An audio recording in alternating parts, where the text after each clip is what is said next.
Father, could you tell us what is being filed today and read the letter, the cover letter of this petition? Thank you very much. Of course, my name is Reverend Father Dr. Augustine Odimegwa. We're here today to submit to the office of the President this Magnitsky Act that we are holding a couple of our judges and attorney generals responsible for the continued incarceration of Nnamdi Kanu in solitary confinement without trial, without due trial. The White House. 3. American Veterans of Igbo Descent, AVID, Rising Sun Charities Organization, and Ambassadors for Self-Determination, submission against Nigerian jurists and the former Attorney General for sanctions under the Global Magnitsky Human Rights Accountability Act, 22 USC. Dear Mr. President, of course, reading on behalf of Bruce Fine, representing American Veterans of Igbo Descent, Rising Sun Charities Organization, and Ambassadors for Self-Determination.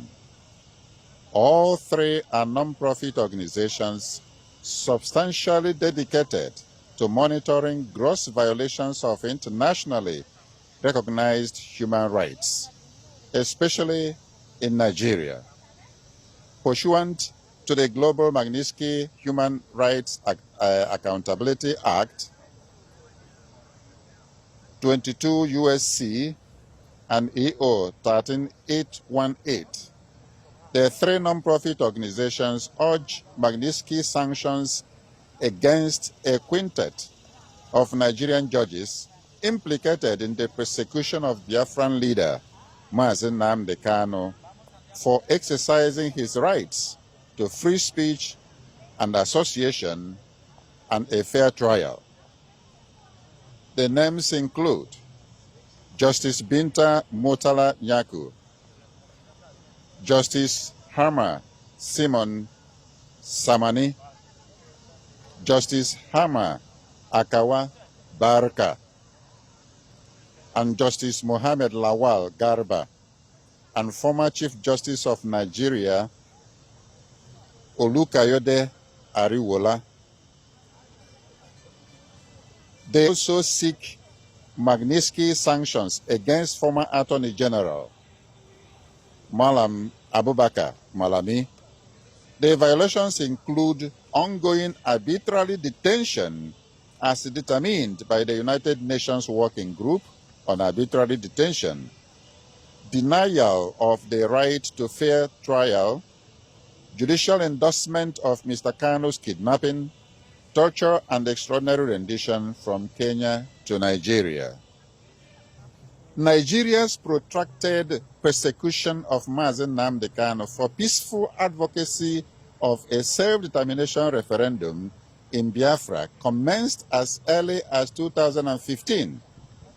In September 2017, Nigeria's military attempted to assassinate Nnamdi Kanu in his hometown. Many were murdered, but he managed to escape by a miracle. In June 2021, Mr. Kanu was kidnapped and tortured by Nigerian authorities in Nairobi, Kenya, followed by extraordinary rendition to Abuja, Nigeria. He has been detained in solitary confinement without trial and without proper access to lawyers ever since. The United Nations Working Group on Arbitrary Detention found on July 20, 2022 that Nnamdi Kanu's detention violated 16 international human rights covenants. It ordered his immediate and unconditional release and the reparations paid. Nigeria has flouted the working group decision for more than 3 years now. On October 26, 2022, the Federal High Court Umuahia declared Mr. Kanu extraordinary rendition unlawful and unconstitutional and awarded damages to him. On December 15, 2023, the Supreme Court of Nigeria, while acknowledging the Nigerian government's extraordinary rendition of Nnamdi Kanu as criminal, nevertheless decreed that the fruits of its crime, his detention and persecution, were legal. Bruce, could you tell us about the severity of the violations of justice? I mean, just how gross of an injustice is this, and where did they go off the rails in regards to how they treat Nnamdi Kanu? Well, a few pages of history often speaks volumes of logic here. The persecution really began even before the more recent kidnapping and torture in 2021. As far back as September in 2017, there's attempted assassination through the military to kill Nnamdi and his family and friends. Nnamdi escaped by a miracle. His friends, many of them were killed. And all of this is in violation of the international human right to seek self-determination.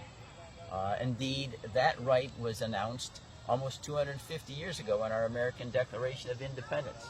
The right to government by the consent of the governed. A right that every group enjoys around the world. It wasn't limited to the United States.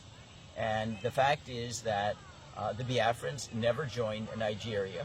They were forced at the point of machine guns by the British in 1914 to amalgamate with other portions of Nigeria. But there wasn't any vote, and so there's no need to secede from an organization you never joined. And Nnamdi Kanu has been persecuted mercilessly by the Nigerian government for seeking to defend this right. Now, if we want to compare the persecution with others, Nelson Mandela is a nice benchmark. If you read his memoirs, on Robben Island when he was detained, he lived in a paradise compared to Nnamdi Kanu. He wasn't in solitary confinement. He actually taught and learned from universities with other inmates there. They had games. There wasn't anything like solitary confinement. He had access to lawyers. Nnamdi Kanu does not. He doesn't even have access to me. I've been 6 times. They say, no, Mr. Fine, you can't visit with him. Even the persons who visit with him, they can't take in any pencils, no papers. Everything is recorded. Everything is videoed. There's no privacy whatsoever. So again, if we want to take a comparison with Nelson Mandela, who ended up being not only a Nobel Peace Prize winner, but an international hero, he suffered far more grotesquely. And it's continuing to this very day after 4 years. Now, I'd like to amplify for our audience here as well, the Global Magnitsky Human Rights Accountability Act empowers the President to identify foreigners who are guilty of gross violations of human rights, freeze their assets, and ban them from ever traveling to the United States. And that's what we're asking happen in this particular case with regard to the 6 individuals that we identify in our petition. Now, one of the other elements that comes from the Global Magnitsky listing is it's a stigma. It puts you in the same category as notorious, horrible human rights violators, Adolf Hitler, Joseph Stalin, Kim Il-sung in North Korea, anyway, all the ones that you remember by reading in the newspapers. And we would hope that the Nigerians would wake up. This is simply the opening shot, if you will, of trying to obtain justice for Nnamdi Kanu. If others do not shape up and help and insist on his release, they will be on the list that we present to President Trump as well. And that ought to be a message that goes out to everyone in Nigeria who's been involved in this complete travesty of justice against Nnamdi Kanu.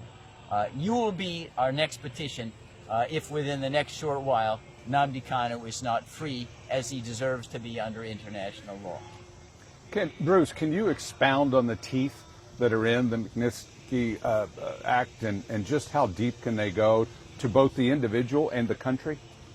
Well, the individuals can be banned from ever visiting the United States. They can't do business here. If they have any assets, they will be frozen. But the United States also can, under Magnitsky and related laws, impose embargoes. They can cut off, they can impose tariffs. We know Mr. Trump might slap 500% tariff on Nigeria in order to encourage them to release Nnamdi Kanu. They're almost a limitless array of sanctions, if you will. They could they could cut off all military supplies, which right now Nigeria is quite dependent upon the United States for a military supply. They should prevent them from getting access to World Bank loans or IMF loans. So there's a huge arsenal that the President of the United States wields to pressure Nigeria to doing the right thing. We don't want to go that way. Mr. Trump doesn't want to take the Nigerian people, who oftentimes suffer with the sanctions, down with the leaders. But after all, the leaders and the acquiescence of the people, especially the Fulani, are responsible for the plight of Nnamdi Kanu, and they need to take risks themselves in order to do the right thing. And say, well, I don't want to take a risk. The government will retaliate. Well, Nnamdi Kanu took a risk far greater than anybody's asking you to take. It's time to be accountable for your own country and your own compliance with international law and push back against the government of Nigeria that, again, has acted in dastardly criminal fashion for at least 40 years. And I want to underscore what the government did is a crime. Think of this obtuseness. Nnamdi Kanu is being prosecuted by the criminal organization that captured and prosecuted him. It's the government should be prosecuted by Nnamdi Kanu, not the other way around. And when that happens, we know that justice will have prevailed. Does the president have the power to actually punish countries doing business with Nigeria? I mean, how far do those teeth go? No, I mean, we can see right now with regard to the use of the tariffs. Yes. If you call tariffs, punitive tariffs, 100, 200%, the answer is yes. The president does have that authority under emergency powers and existing sanctions that Congress has allocated to the executive branch to do those things. But I don't believe in this particular situation, Mark, there really is much space between the president and Congress. Congress also of the United States is very, very critical of Nigeria. The chairman of the House Foreign Relations Committee, Chris Smith, has been a bitter critic of Nigeria for long years. And Congress could do something like expel Nigeria from the United Nations. That was done in a similar way with suspension. During the period of apartheid in South Africa, the United Nations suspended South Africa until it abandoned apartheid after Nelson Mandela was released. It was suspended for over 2 decades. That sanction is looking Nigeria in the face right now. That you continue to defy international human rights. You're not worthy of sitting in the United Nations anymore. And think of this kind of oddity.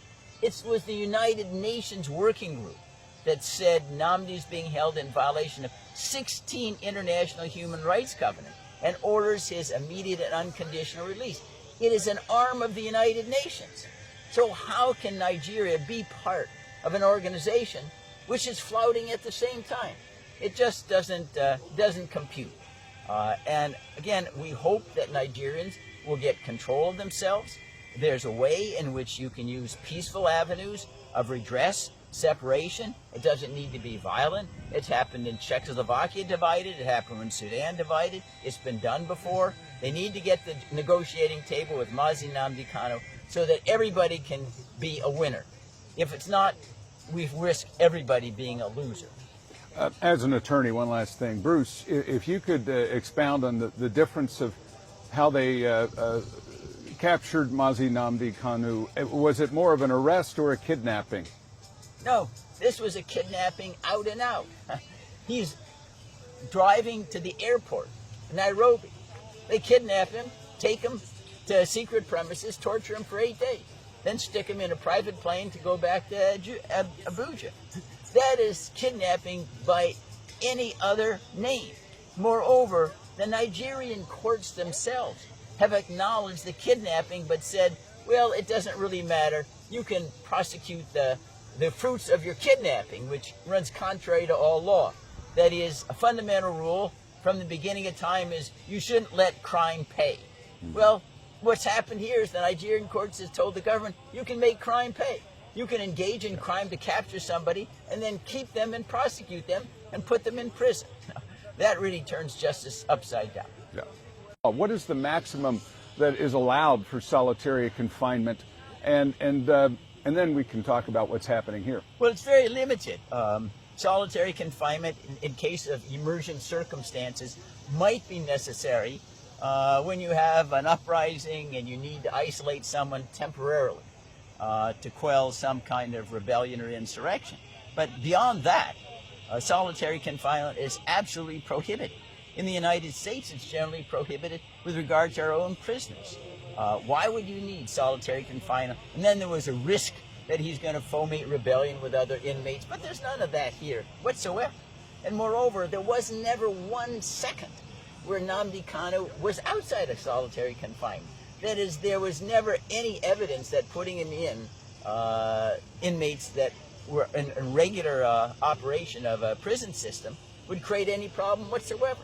They stuck him in there for a simple reason. They wanted to make sure his influence, his valor did not rub off on anybody else. That's all it was. And it's clearly another reason why he's being detained in violation of international human rights covenants. And again, I want to go back to Nelson Mandela, because he's kind of the benchmark for what was supposed to be a horrible, horrible treatment.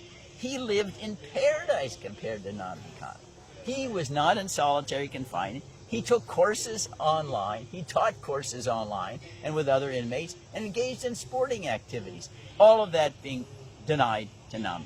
Is it true that solitary confinement, if used, is limited to a certain period of time, and what is that time? Well, the time is where it's necessary. If you have some kind of uprising, you'd say, we need to put people in solitary confinement because they've been engaged in, say, internecine warfare, they're killing each other, they're hurting each other. Yeah. So it's like if you have two kids, brothers, sisters, they're fighting each other, okay, you Yeah. stick them in their separate rooms for a certain period, they cool off. I and heard back 15 up. days was the maximum. Yeah. That was Well, allowed by I don't know whether there's humanitarian arbitrary. standards. 15 days could be too long, depending upon Yeah. the circumstances, where somebody is in need of emergent care. Yeah. No, 15 Yeah. days could be too long. It's about all the Okay. circumstances, but 15 days is a benchmark. Yes. All right. Could you tell us about his health? On the one side, physically, I've heard horrible things, but psychologically, how is he doing? And then if you could expound on physically how he's doing. Yeah, Mark, thank you so much for that question. I just came back from Abuja. I was there visiting him on almost 3 times a week on daily basis. His health is failing, and he needs immediate medical attention. But I want to say this to my brothers and sisters over there. Nnamdi Kanu is not your problem. If anything, he's the solution. So the people that think that they are benefiting from keeping him and try to kill him, basically that's what it is, just like Father just said and Bruce said. You can't keep somebody for that long. It's just God that is holding on to his health. They need to give him the best medical attention, fly him out to maybe United States Yes. to be checked out and make sure that he's alive. His That life is something they need to do. Nobody should be begging them for that. They have not achieved anything by keeping him there. If anything, things have deteriorated in the southeast region. Things were not so 4 years ago. For the hatred of the late president had on the Ibos should not be extended. The elites of the Fulanis need to come together and know that this thing that they're having against the Ibos need to stop. My name is Dr. Ozo Eric Chukwu, member of AVID, American veteran of Igbo descent. I am addressing the issue where Kenyan government that helped Nigeria kidnap Nnamdi Kanu has agreed to their error, and they have awarded him token reparation for what they did, and they have asked Nigeria to unconditionally release him. So if Kenya that helped them now understand that they made a mistake, Nigeria has no footing to continue to keep Nnamdi Kanu under detention and inhuman torture and punishment. This document contains the details of all the atrocities committed by these judges.